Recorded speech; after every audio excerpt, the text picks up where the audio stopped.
Thank you. Does everybody have this list? Can everybody hear me?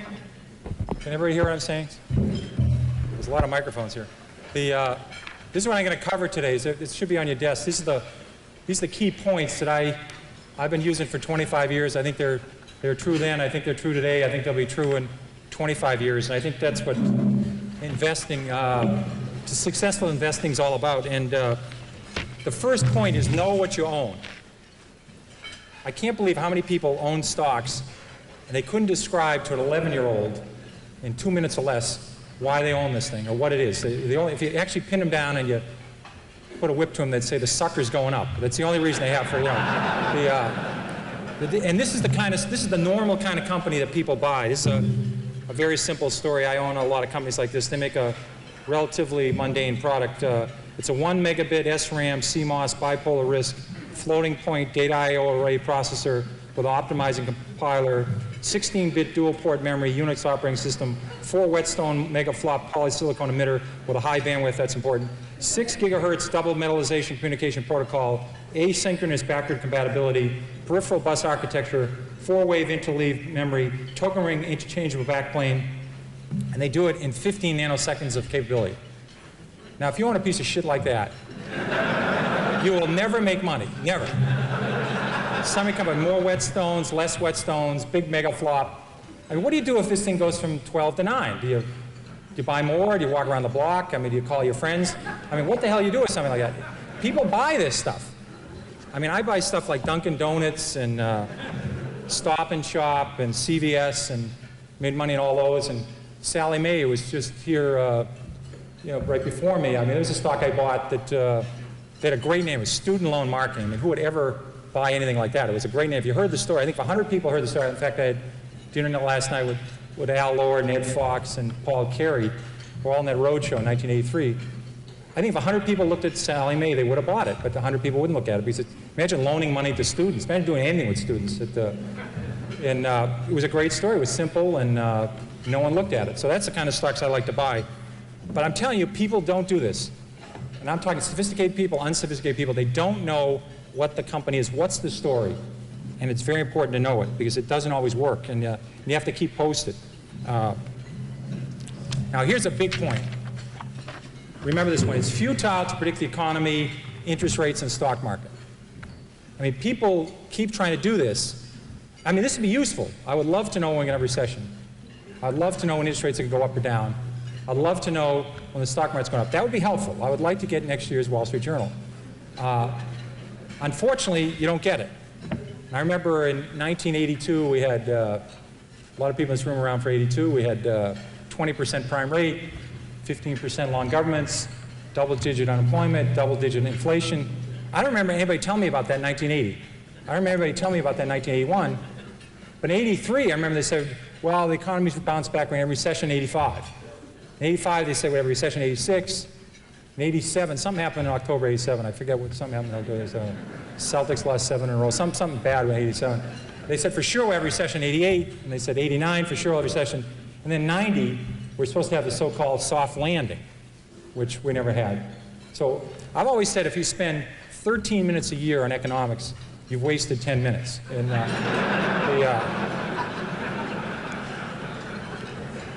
And, all you need to know about the stock market is it goes up and it goes down, and it goes down a lot. And that's all you need to know. Again, it'd be terrific to know what's going to happen in the economy, but I deal with facts. If inventories are going up, if copper prices are going down, if room occupancy is going the wrong way, if people are building too many hotels, I look at freight car loadings when I own railroad stocks. I deal with facts. I don't deal with people tell me something's going to happen in the future. You might as well call the psychic hotline for that stuff. I think you have a better average. You got plenty of time. This is true of Sally Mae, it's true of Dunkin' Donuts, it's true of Stop and Shop. People are so insistent, I'm that way too. I have to fight it. They have to buy a stock, let's see, it's now 501. I haven't found a stock yet today. I got to find a stock before sunset. You could buy Walmart 10 years after Walmart went public. Let's say you're a very careful investor. You waited. You said, I don't know if this company can make it. You waited for Walmart to roll it out. You could buy Walmart 10 years after they went public and made 30 times your money. 30 times your money. 10 years after they went public, they're only in 15% of the United States. 1.5. They hadn't saturated the 1.5. You could say, well, why can't they go to 17? Why can't they go to 19? I mean, why don't I take a leap of faith here? Why can't they go to 26? All they did for the next 3 decades was roll it out. You could buy Walmart. If the day they went public, you bought it, you would have made 500 times your money. If you waited 10 years in Walmart, you made 30 times your money. You got plenty of time in this business. Now, what I'd like to talk about is what I call the 10 most dangerous things people say about stocks. Here's a good one. If it's gone down this much already, it can't go any lower. I remember when Polaroid went from 140 to about 107, and people said, if you ever get Polaroid under 100, you got to buy it. You just back up the truck, buy the stock. You know. Stock could get to 110, then rally, fall 103, go 112, go 105. They said, gets under 100, buy Polaroid. Polaroid broke 100, people started buying it, and within 9 months, the stock was 18. I saw the same thing with Avon Products. So just saying, it's gone down this far, how much lower? I mean, it's crazy, but, it can keep going. In fact, I tried this out. Kaiser Industries, I was a new analyst at Fidelity, and we were about to buy the biggest block ever at Kaiser Industries. The stock had gone from 29 to 17. We're about to buy the largest block ever in the history of the American Stock Exchange. We bought, 10 or 15 million shares. At 15 3/4, I said, my God, the stock's gone from 29 to 17. How much lower can it go? So we bought this enormous block at 15 3/4. So I called my mother and I said, Mom, I guess stock at Kaiser Industries, it's 10. So about 3 months later, I said, you ought to buy this. It's gone from 29 to 10. How much lower can it go? Well, it went to 9, it went to 8, it went to 7, it went to 6, it went to 5, it went to 4. Now, fortunately for me, this happened very rapidly, or I'd be working at the Stop and Shop bag and behind the lines instead of Fidelity. So fortunately, this was compressed in only about 6 months. So I had to go to the fund manager and say, I was a little bit early on this at 15 3/4, we call this premature in the business. I had a correction, which is a euphemism for losing a lot of money rapidly. So I said, let's check this again. The stock's 4. They own 45% of Kaiser Aluminum. They own 59% of Kaiser Steel. They own 38% of Kaiser Cement. They own all of Kaiser Electronics, all of Kaiser Broadcasting, which had 7 TV sets. They own Jeep. They had Kaiser Fiberglass. I said about Kaiser Sand and Gravel. They had a bunch of other Kaisers. And they had no debt. Now, in this room, because I know Freeman Billings is very interested in financial stocks, no one's ever gone bankrupt without any debt. Now, that would take a real, I think you have to give some kind of distinguished service award to somebody who did that. But they had no debt. And I said, it's not going to go to 0. I was wrong when I said it can't go below 15.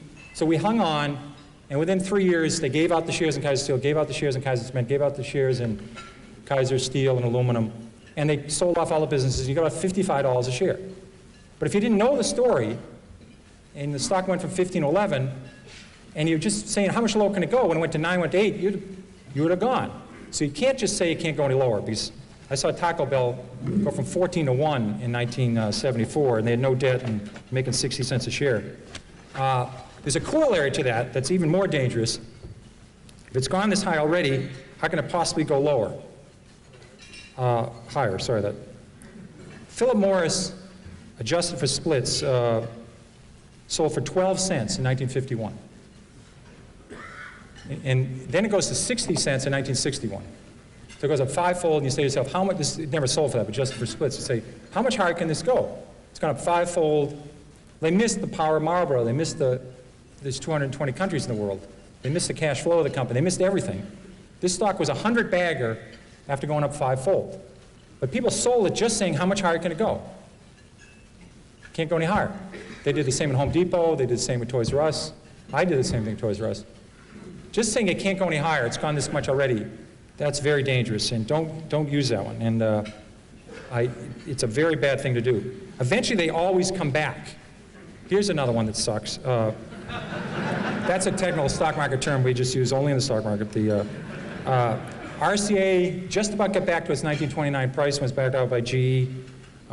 Manville never came back. International Harvester, even with its name changed and adjusted for splits, hasn't got all the way back yet. Western Union, double knits, remember those wonderful things, floppy disks? They don't have to come back. But they say eventually they always come back. Not true. Here's a great one. It's $3. How much can I lose? This is a great one. Because get out. This is, I don't have a computer and I can't do high-level math, but just do this one. So let's say your neighbor buys $10,000 of a stock at 50, and the stock's now 3, and you put $25,000 in at 3. If it goes to 0, who loses the most? A lot of people cannot answer this question. You know, I mean, if you put $1 billion in at 3, you can lose $1 billion. You know, I mean, they blow taps in lots of companies every year. You know, you just have, they can go to 0. Here's a good one that helped me a lot. It's always darkest before the dawn. This business is terrible. It's awful. You ought to buy the group. This is not a good way of making money. Here's one you're probably talking about before lunch, freight car deliveries. In 1979, there was 96,000 freight cars delivered in the United States. 2 years later, it fell to 45,000, the lowest in 23 years. So it goes from 96,000 to 45,000. People say business is awful, it's horrible, pathetic. Then it falls to 25,000. They say, just load up. There's about 15 opportunities to lose money. There's about 15 suppliers of freight cars, 15 manufacturers. Business was awful. Well, last year we shipped 7,000 freight cars in the United States. The business just continued to be miserable. And I'll give you one there's even greater opportunity to lose money on. The energy services industry. This, we all had a great opportunity to get our heads handed to us. In 1982, there was 11,000 of those oil rigs drilling those holes all over Oklahoma and Texas and Colorado. We used to have the rig count every week. And the rig count fell from 11,000 in 82 to 6,000 in 83. Then it fell a little bit lower in 84. And there's hundreds and hundreds of companies here. Companies that made the muds and did the downhole stuff, the fracturing companies, the well companies, all the measurement companies, the Schlumbergers, the bid companies. Lots of opportunities to lose money here. There's an equal opportunity here for serious losses. And the people said, listen, the business is terrible. Let's buy these groups. Well, the rig count was only 1,000 3 years ago. So it went from 11,000 to 6,000 to 5,000. Then 8 years later, it was under 1,000. The industry really started to turn about 2 years ago. So just saying the business can't get worse. I was lucky enough, in addition to having the metals industry when I started Fidelity, I had the textile industry, which is a great group to follow. Because you follow companies like J.P. Stevens, was founded in the 18th century, and West Point Pepperell was founded in the 18th century. Burlington Industries was one of the new companies that was founded in 1904. And these people have been through recessions, depressions, world wars. They've seen it all. And there's a great expression in the textile industry. It's always darkest before pitch black. Now that's a good one to remember, because when business is terrible, it can get considerably terrible. It can get terrible to the power of 6. And when I rebound to 10, I'll sell. Here's a great rule. Somebody buys a stock at 10, and it falls to 6. They say, if it gets back to 10, I'll sell. Now, I think the math, 4 and 6, I can handle this level of math. I think that's about a 66% return. You ought to buy it. If you think it's going back to 10, you ought to buy the hell out of the damn thing. But they think if it gets back to 10, I'll sell. Now, what you ought to do is never put down a round number, because I think for the next 26 years, this stock will go between 5 and 9 1/4. It'll never get to 10. So maybe put 9 1/8 or 8 3/4. But just saying the stock, if it gets back what I paid for it, this is a very important rule. This is one of the key rules. The stock doesn't know you own it. Remember that. You could be a miserable person. You could have, never helped anybody, never done anything right, had 67 spouses, never done anything right. If you own Coca-Cola the last 50 years, it's gone up 300-fold. You could be the greatest human in the world, help Special Olympics, help the mentally challenged, help poor people, help AIDS people. If you own Bethlehem Steel, it's lower than it was 30 years ago. It's not your fault. Don't take this personal, But people treat stocks sometimes like their grandchildren or a puppy. I mean, they think the stock knows who you are.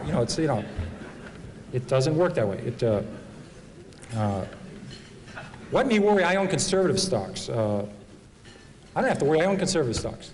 I remember when Con Ed fell 80%, then tripled. Public Service Indiana went down 90%. Gulf States Utilities, Long Island Lighting. This may be an oxymoron. We had Quality Texas Banks that went to 0. We had Quality New England Banks that went to 0. These were companies that have been around for 150 years, 120 years.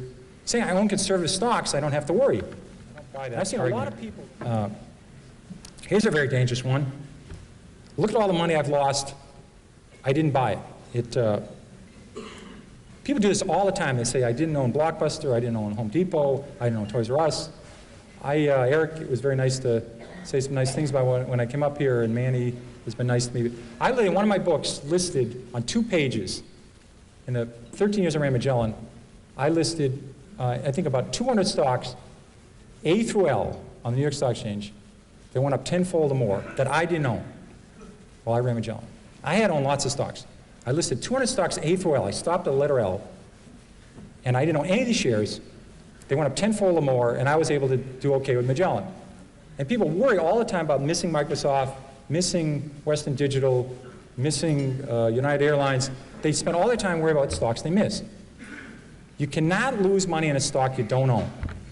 That's a very important. The only way to lose money is buy a stock, have it go down, and sell it. That's the only way. And I swear that people, their spouse has to cut out the newspaper in the morning, cut out the C's, and the person will look at the Amazon. Oh my God, Microsoft's up 3. You know, I was going to buy 1,000 shares of Microsoft. I lost 3,000 of Microsoft last night while I was sleeping. You know, I was going to buy 7,000 shares of National Semiconductor at 10.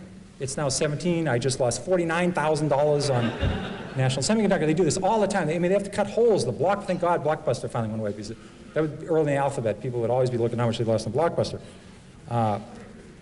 I missed that one. I'll catch the next one. That usually does not work. Toys R Us, there was a lot of copycats of Toys R Us. There was Trial World, there was Lionel, there's copycats of Home Depot.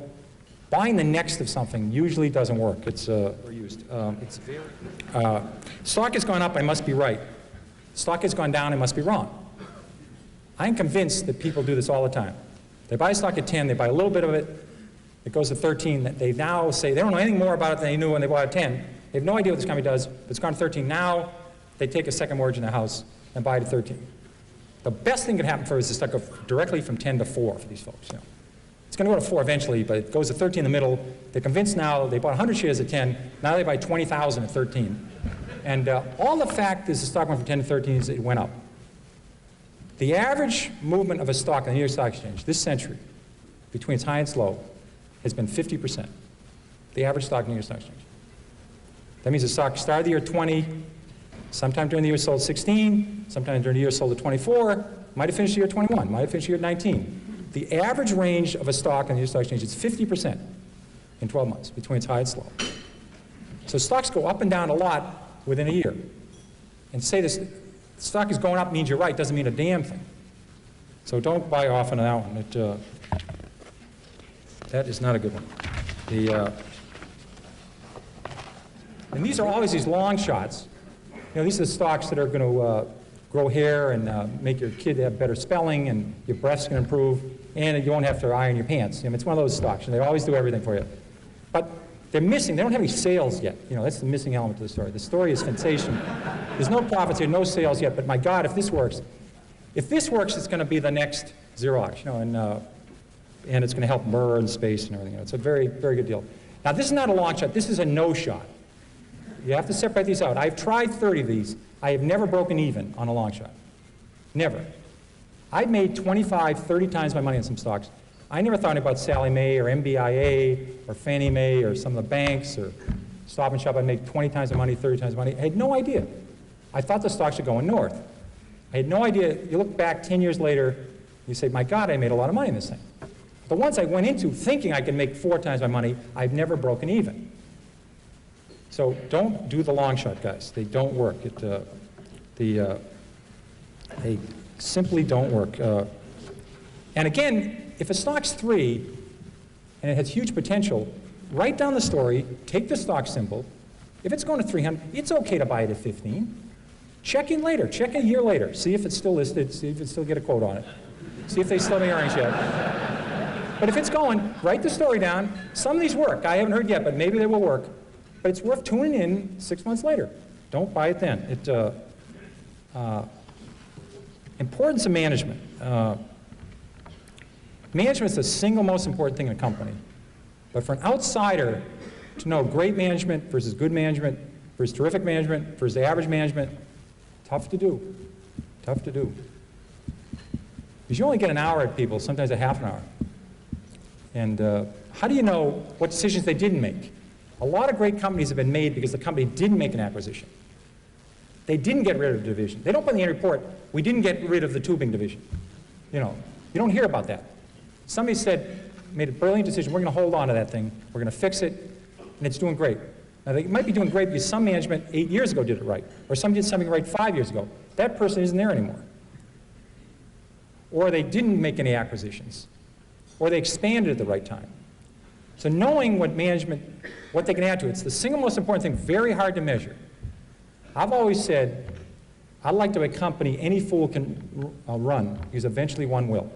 And you really want to do that. When I bought Toys R Us, they had the formula right. Any 4 people in this room and me could have run Toys R Us. We wouldn't have done as well as they did. They're spectacular. But for the next 15 years, we had no competition, we had a great formula, we could have rolled with it. They probably would have done 3 times as good. They were the frosting on the cake, but they had the formula right, no competition, the department stores know what they're doing, there was no copycats, and they were going to just roll for the next 25 years. Same with Circuit City. So I want the story to be solid. If management can add anything on top of it, that's great. I want to buy the story. Assume management leaves the next day, and they're replaced by the next generation. That's fine with me. If management can add something to it, that's great. I'm not going to buy it because people say they have great management. Because you'll notice great management is always attached to stocks been up the last 8 years. You ever notice that? Because I looked at Reynolds Metals. I used to follow Reynolds Metals. The stock has had the same person run it for like 30 years. When the aluminum was tight, they'd say Reynolds Metals has great management. Aluminum going oversupply, these people are idiots. Then aluminum get tight, they say these people are terrific. I mean, it all to do with the price of aluminum. And they keep rating the management by how the stock's doing. It's very hard to measure management. It'd be wonderful to do. If you could spend months with them, really see them in action, then you know, but you don't really get that chance. Be flexible. People have all these biases, all these prejudices. They want to buy high growth industries, they won't buy financial companies, they won't buy savings and loans, they won't buy companies that start with the letter R. I mean, you know, there's all these rules. They all hurt you. There are great stocks everywhere. There are stocks that are near bankruptcy, stocks in bankruptcies, stocks about to go in bankruptcy. There are companies on the new high list that are attractive. There's companies on the new low list. They're all over the place. They're in growth industries, non-growth industries. Don't cut yourself off to one segment. People have way too many prejudices, too many biases. Another thing about it is math, and the kind of math you need to do this. I don't use a computer. I don't have a computer. I really was doing great math. I remember 7 times 7 was 41, and 9 times 9 was 81, and you know, 12 times 12, I think it was 144. So it was some big number anyway. I got that one down cold. And I said, this is great. I love this stuff. And the barge left St. Louis going at 8 miles an hour, and the train left Pittsburgh, and this stuff is easy. I remember one day, I think it was 9th grade, it was a grim day. Somebody introduced cosine. God, that day, I mean, remember cosine? I mean, has anybody used cosine the last couple of years? I mean, let's have a show of hands. How many of you have used cosine the last 6 months? But I remember tangent and cotangent. Why would you want to know about tangent? And then remember the area under the curve. I mean, remember that crazy calculus area under the curve? I mean, what the hell would you want to measure area under the curve for? You know, that is such garbage. You know, you don't need this for the stock market. If you can add 8 and 8 and get fairly close to 16, that's all you need. You know, you say 400 million in debt, no equity, no cash, losing money, forget it. You know, they get 300 million in cash, no debt, 200 million in net worth. They're losing 10 million a quarter, but they'll be around. That's all you need. You have to get, that's all you need. That is not that hard. If you made it through 5th grade math, you can handle this stuff. There's always something to worry about. This is the difference. This is what happens in the stock market. Because, see, everybody's got the brain power to do well in the stock market. The question is whether you have the stomach for it. That's the key organ in the body. There's always something to worry about. I went to school, grew up with a kid in the 50s. In the decade of the 50s, there's this big theory that the Depression was caused by a stock market crash. Totally wrong. Less than 1% of Americans owned stocks in '29. We had this big time recession. In fact, it was a depression. That's what, it wasn't caused by the stock market. The economy went down, the Federal Reserve raised interest rates, and we had a big time depression. In fact, we had several depressions like that from 1850 on. This was only one of about 8 depressions since 1850. But people thought the only reason we got out of the depression was World War II, and they said once we get back, next time we have a recession, we're going to have a depression. And it's going to be a great depression. I never understood that adjective in front of depression. Now, it ought to be crummy depression or bad depression, but it was always great depression. I never quite understood that one. So people weren't buying stocks in the 50s because they thought that another great depression was going to happen. In addition, people were very scared about nuclear warheads and nuclear war in the 50s. People were building fallout shelters, stocking with canned goods. There's something about going to Vermont, building a fallout shelter, putting canned goods in it, that you don't buy Minnesota Mining or you don't buy Eastman Kodak. I mean, the syllogism just doesn't work out, that you're buying lots of water, buying a shotgun, buying frozen food that will stay in the freezer with your own generator, and you're looking at growth stocks. Doesn't seem to work out that way, you know. And I remember in the 50s, I mean, I remember literally in classes, I was in elementary school in the 50s, and they would come in, they'd have one of these air raid drills. Somebody with a yellow hat would come in, they'd blow a whistle, and you'd get under your desk. Even then I says, I don't think this is going to do a lot of good, you know. But people were worried about a depression in nuclear war in the 50s. And then, I mean, the warheads, they couldn't do much damage back in the 50s. Now one of these Stan countries, you know, these Kakistan and Kazakhstan, all these Stan guys that have spun off these Friedman Billings spin-offs from the Soviet Union, they didn't lead it. There was a co-deal with somebody else, like Goldman Sachs, and they were on the left side, though. Every one of these little countries has enough warheads to blow the world up 88 times. Right? Who's built a fallout shelter lately? You know, we stopped worrying about it. I mean, there's always something to worry about. In the 50s, it was depression and nuclear war. The 50s was the best decade this century for the stock market, except for the 80s. Only slightly better. The 80s were only slightly better. People didn't expect a lot. We had an okay, it wasn't a great decade. They just didn't expect much. We made it through. And the stock market was terrific. Do you remember when oil went from 4 to 40? Remember that period? Oil went from 4 to 40, and the experts said it was going to go to 100, and all the countries of the world were going to go bankrupt. And then the big banks are going to go bankrupt, and we're going to have a Great Depression, and the stock market's going down, and you're going to wind up selling pencils and apples. You know, oil went from 4 to 40, and the experts said it was going to go to 100. Within 2 years, oil was at 14. The experts, now much higher paid at this point, are saying it's going to go to 4, and we're going to have a depression. And people believed it again. You know, I remember when the money supply was growing too fast, and they said we're going to have a depression. Then it was growing too slow. We're going to have a depression. Remember the LDC debt? Remember the LDC debt? All the banks. Our banks are very smart. They lend all their net worth to Zimbabwe and Botswana and Botswana and all these countries. Chile, a lot of countries I can't pronounce. This is Chase Manhattan and Chemical that manufactures Hanover. These countries weren't doing so well. Then they were called undeveloped countries or less developed countries. Now you have to call them emerging countries. It's not politically correct to call anybody an undeveloped country. It's like I just found out the other day the term for somebody that's overweight is laterally challenged. You have to say something laterally challenged. But these were LDC debt. They were all going to go bankrupt, and we're going to have a depression. Then the Mideast was going on in the world. Remember that one? The Mideast was going on in the world. They weren't going to buy our bonds, and the market crashed, and we're going to have a depression. Then Japan was going on in the world. Remember that one? Japan was going to have all the assets, and they weren't going to buy our bonds, and we're going to have a depression. Within 3 years, the Nikkei Dow had gone from 40,000 to 16,000. The banking system was in trouble, and people said Japan was going to collapse, and we're going to have a depression. I mean, people had, on their prayer list, at the end of the day, they had eliminate crippled children and Mother Teresa, and they're praying for Japan. I mean, you know, it's a country with a 15% savings rate, you know, it's something bizarre, you know. Commercial real estate, global warming, you know. And I think as the older you get, the more nervous you get about these things. I think it's very valuable. I think while younger people are better investors is they're not worried. They haven't heard about all these crises. And they're with children. I think if you don't have any kids, you got to rent some kids for the weekend. You know, get a 7-year-old and ask him if he knows about the money supply, you know, how fast it's growing. Ask him if he knows about the shape of the yield curve is the wrong shape of the yield curve. Or that we're 48.3 months into the economic recovery and the average recovery lasts 52.3 months. You know, ask an 8-year-old if they know about that. 8-year-olds have a very high expectation about the next 20 years. That's what you need to do. The more you get away from 8-year-olds, the more you get away from 11-year-olds, the more you start reading these crazy things you read over the weekend. In fact, from 1955 to 1985, the stock market went up a grand total of 1,000 points, but it was down 800 on Mondays. So it was therefore up 1,800 on non-Mondays. It wasn't an accident. The stock market went down. October the 19th, 87 was a Monday. People over the weekend become economists and portfolio strategists. It's not what they wanted to hear. You know, so I have no idea when the market's going to go down, and No idea when it's going to go up. I'm totally shocked. The market was 4,000 2.5 years ago. A little while ago, it's 8,000. I had no idea about this. Very surprising to me. But I'll guarantee you the market will be a lot higher in 15 years. It'll be a lot higher in 25 years. What it's going to do in the next 1 or 2 years, I don't have any idea. And if somebody in this room knows about it, they're not telling anybody.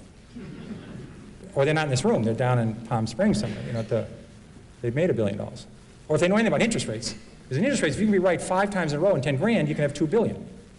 There's not that many people with $2 billion. There's a lot of people predicting interest rates. Did you ever think about that one? Just 5 times right in a row in 10 grand, $2 billion. If you write 7 times in a row, you can have the GNP of you know, the United Kingdom. You know, it's a big number. So I don't worry about that. I know we've had 96 years a century, and the market's fallen 53 times. We've had 53 declines of 10% or more. So 53 declines in 96 years. Once every 2 years, we have a 10% decline. Of the 53 declines, 15 have been 25% or more. So 15 in 96 years, about once every 6 years, the market falls 25% or more. That's what we call a bear market, you know that. And it's going to happen. I don't care when it's going to happen. I would love to know. Obviously, it would be very useful to know when it's going to happen. It doesn't make a difference to me. Corporate profits will be a lot higher 8 years from now, a lot higher 16 years from now, a lot higher 30 years from now. That's what I deal with. I'll be glad to answer